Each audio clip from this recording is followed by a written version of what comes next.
এই যে দেখেন বাজারের অবস্থা। রোজ সকালে রুটিন, গাছে পানি দেওয়া, গাছে পানি দিতে চলে আসছি। হ্যালো ভিউয়ার্স, আসসালামু আলাইকুম, কেমন আছেন সবাই? আশা করি ভালো আছেন। তো নিজে হাতে পুঁইশাক গাছ লাগিয়েছি, তো এই হচ্ছে আমার গাছটা। যখন নিজের গাছে কোনো কিছু হয়, তো আজকে কবুতরগুলোকে গোসল করতে দিয়ে। তো সকাল সকাল একটা দুঃসংবাদ হচ্ছে যে আমার এই বেবিটা নাই, কবুতরের বাচ্চাটা। এই কবুতরটা দুইটা বাচ্চা ছিল। দিনে এরকমই হচ্ছে যে একটা বাচ্চা থাকে আর একটা বাচ্চা মরে যায়। তো এই একটা বাচ্চা আছে মোটামুটি। তো আর সবগুলো কবুতর, এই যে এই কবুতরটাও ডিমে বসে আছে।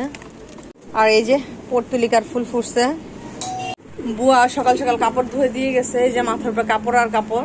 আজকে তালের পিঠা বানাবো, তাই তাল আনিয়েছি। তাল তো অনেক ঝামেলার একটা কাজ, কিন্তু খেতে খুবই মজা। ওদের আব্বুকে শুধু বাজারের জন্য বলতে হয়, তারপর এমন উল্টোপাল্টা জিনিস কিনে নিয়ে আসবে যে চিল্লাচিল্লি না করে থাকা যায় না। বলেন তো কেন চিল্লাচিল্লি করি?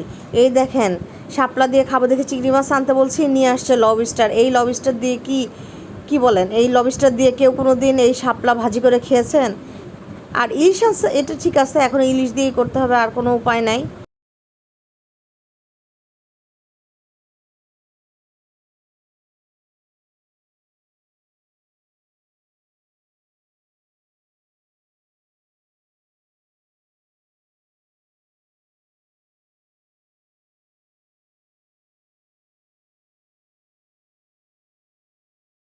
এই যে দেখেন দর্শক, মনে হইতেছে কি এখানে কি বাজার বসছে যে তোমরা এসে এখানে এভাবে বসে পড়ছো?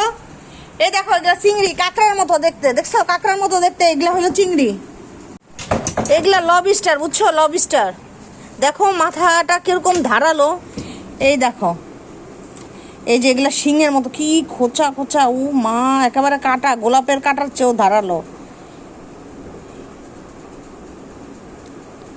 এটা যে কিভাবে রান্না করব,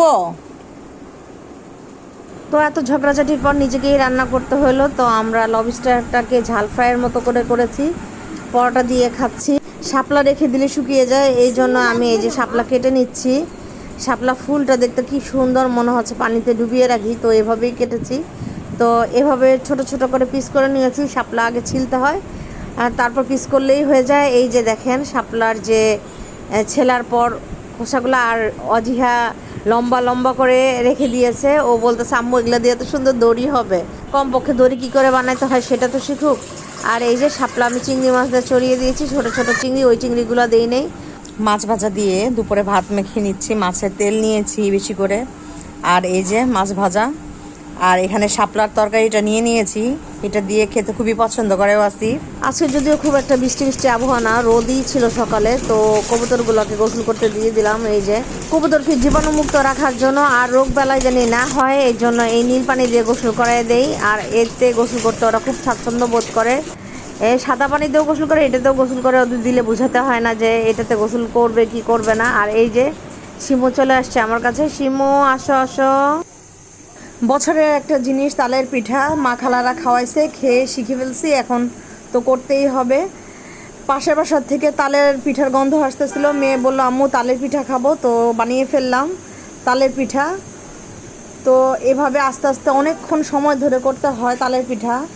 ভালোই লাগে খেতে, ফ্রিজে রেখে দিলে ঠান্ডা ঠান্ডাও খুব ভালো লাগে, গরম গরম খুবও ভালো লাগে। তো আমার গরমও ভালো লাগে, ঠান্ডা ভালো লাগে, মুচমুচেটা খেতে খুব ভালো লাগে যখন আমরা চুলা থেকে কেবলই তুলি, সেই ধরনের পিঠা। তাল দিয়ে অনেক কিছু তৈরি হয়, তাল এমনি নারকেলের সাথেও খাওয়া যায়। তো দেখেন আসলে দিন খুব সমস্যা, এই যে বালিশ টালিশ নিয়ে একবার বিছানার মধ্যে জগা খিচুড়ি একটা অবস্থা, কিছুতেই পড়তে বসতে বলতেছি যাচ্ছে না। তো কি আর বলবো, চলো চলো চলো চলো পড়তে যাই। পড়তে বসতে বললেই হাজারো মুসিবত এসে পড়ে তার উপরে। তো এই ব্লগটা এখানে শেষ করছি।